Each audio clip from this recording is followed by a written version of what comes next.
लाडक्या बहिणीला सुरक्षा द्या एवढीच काही प्रार्थना. लाडक्या बहिणीला सुरक्षा द्या एवढीच काही प्रार्थना.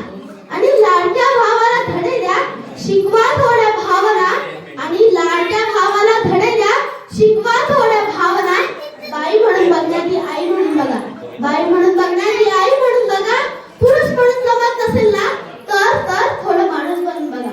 पुरुष म्हणून जमत नसेल ना तर थोडं माणूस बनून बघा. धन्यवाद. आज 19 फेब्रुवारी या दिवशी शिवाजी महाराजांची जयंती असते. शिवाजी महाराज म्हणजे कोण? शिवाजी महाराज म्हणजे कोण?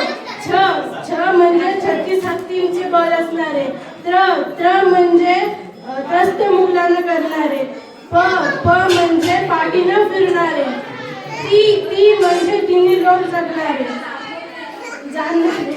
शी म्हणजे शिस्तप्रिय असणारे. वा म्हणजे वाणिज्याचे. जी म्हणजे जिजाऊंचे पुत्र. मा म्हणजे महाराष्ट्राची शान.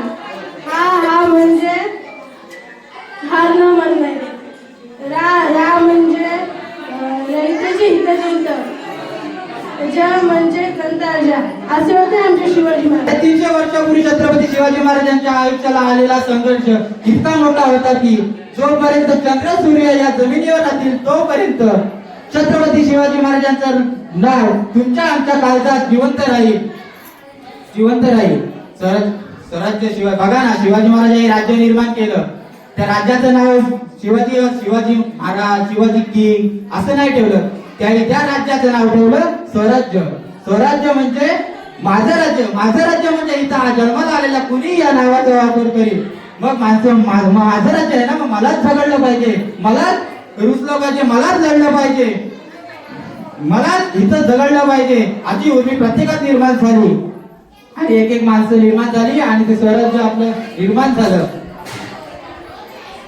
स्वराज्य निर्माण झालं. शिवाजी महाराज असे नाही बोलले की या तानाजी महाराज तुम्ही ही आपल्या कोंडाणा लढवा, तुम्हाला पंचायत समितीचा पद देतो.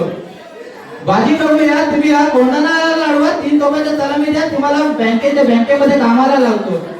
शिवाजी महाराज काय म्हणले, तुम्हाला जर वाटत असलं तुमच्या आई बहिणीची जर नीट राहावे, तुमच्या आई बहिणीची आबरू जर राखली गेली पाहिजे, तुला जर नंतर नीट राहायचं असेल तर तुझी जर भविष्याची पिढी जर नीट राहायचं, तुझ्या घरातील महिला जर नीट राहत असतील, राहत असं वाटत असेल तर असं करता करता शिवाजी महाराजांचं एक मागणं आणि स्वराज्य निर्माण झालं.